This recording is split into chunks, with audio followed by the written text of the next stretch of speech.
Welcome to Rebuild Primetime, the fastest 5 minutes at Rebuild. Gonna kick off week 13, look ahead to week 14. Playoffs coming into clearer focus, although there's still a lot to be decided over there. So let's look at your week 13 recap. The Bull City Ballers beat up on the live squad this week. Team Royer takes care of the Philadelphians. Team Jamad beats champs are here. There is a typo here. Our Recon Pancakes did not score 181. Grant loses to John in a rematch of last year's Super Bowl, is officially eliminated from the playoffs for the first time in his history. My team is able to take care of easy work. Linked your standings. I have moved a game ahead of Brandon after that big win over Brandon this week in the division.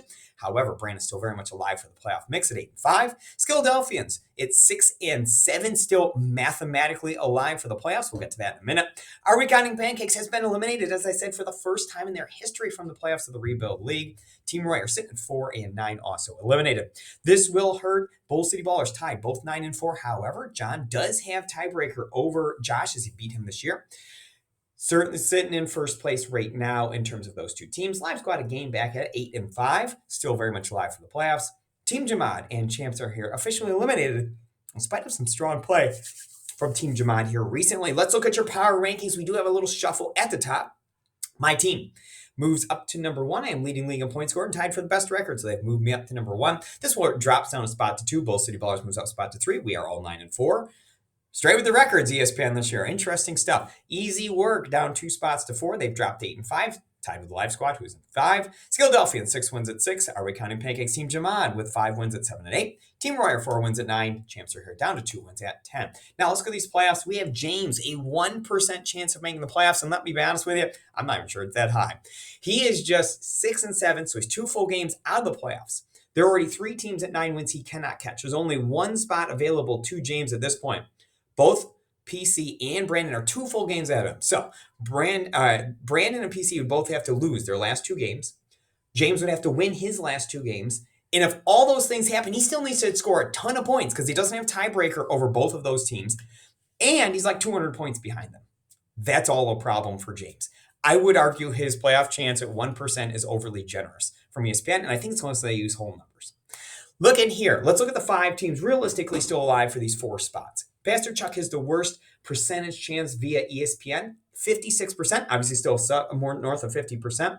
I do see some reasons for optimism here. Currently 5th in the playoffs, but the main current issue is the tiebreakers. He's lost to John. He's lost to Josh twice. He's split with Brandon. It would really help him to get a win over me this week because that would be somebody to have a tiebreaker over. If he gets in these mixes where he loses those tiebreakers and problem, his point scored isn't great either. Needs to get the point scored up a little bit in the event he ties with, say, a guy like Brandon he split with. However, here's the good news. He has me this week. If he can get past me this week, he then has 4-9 Nate to end the season. Not the hardest game on the schedule. Certainly Nate's competitive ball club, and we'll give him a game. But could get it done. You can absolutely win 2 straight. If Chuck wins 2 straight, absolutely a chance to get in these playoffs. Brandon, 64% chance. Currently 8-5 and sitting in the final playoff spot. Does get the league's weakest team, Mike, to end the season. However, a loss this week gives him 6 losses, max out at 9 wins. We already have 3 teams at 9 wins. I don't know. The soft schedule is helpful. Desperately needs a win this week, but has a very challenging game. We'll get to that in a minute. 90% chance for my team. I am one of the 3 9-4 teams, and I am in a strong position. My high points scored. I haven't been swept by any of the contenders, so I'm in good shape in terms of tiebreakers. My problem, the reason I'm only 90% is my schedule.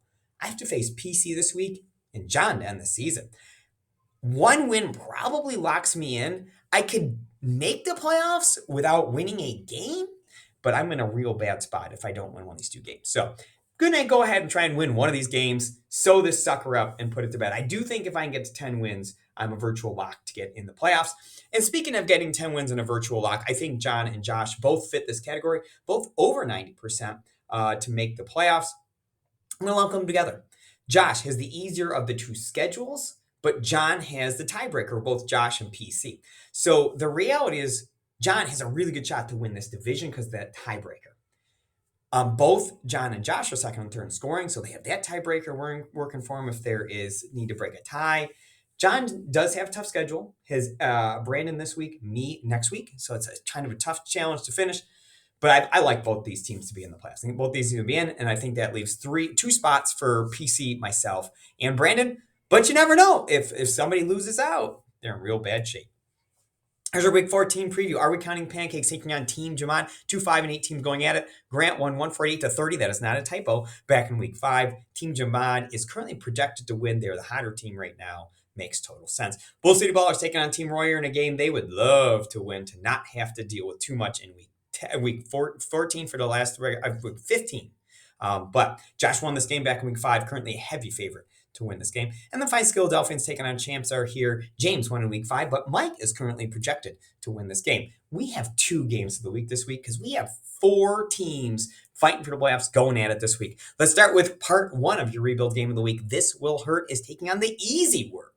Brandon blew John out back in Week 5, 181-125. However, these two teams are heading in opposite directions right now. John has won 4 straight games, while Brandon has lost 2 straight games. These two teams are 3rd and 4th in the scoring on the season, with John holding about a 4-point advantage per game. Current line, John, a 12-point favorite. I absolutely believe John has to be the favorite to win this game. But let's not forget about the big Undertaker meme situation from previous seasons. I had written Brandon off last year, and suddenly he's in the championship game. It is really, really key to remember that Brandon sometimes does things we don't expect. Does he do it here today? Or does John really put a nail in his playoff hopes? We will see what happens here.